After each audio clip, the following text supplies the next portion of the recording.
আরে আমার বাবা দেশ স্বাধীন করেছিল বলেই না এই ক্যান্টনমেন্ট, আর আমি ক্যান্টনমেন্টে ঢুকলে আমার বিরুদ্ধে মামলা। সেদিন প্রতিজ্ঞা করেছিলাম যে ওই ক্যান্টনমেন্টে আর বসবাস করতে হবে না, যেদিন সময় পাবো বের করে দেবো, বের করে দিতাম।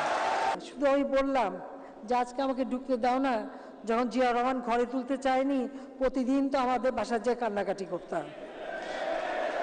আমি তারপরেও আজকে তাকে কারাগার থেকে বাসায় থাকতে দিয়েছি। তার ছেলে কোকো মারা গেছে,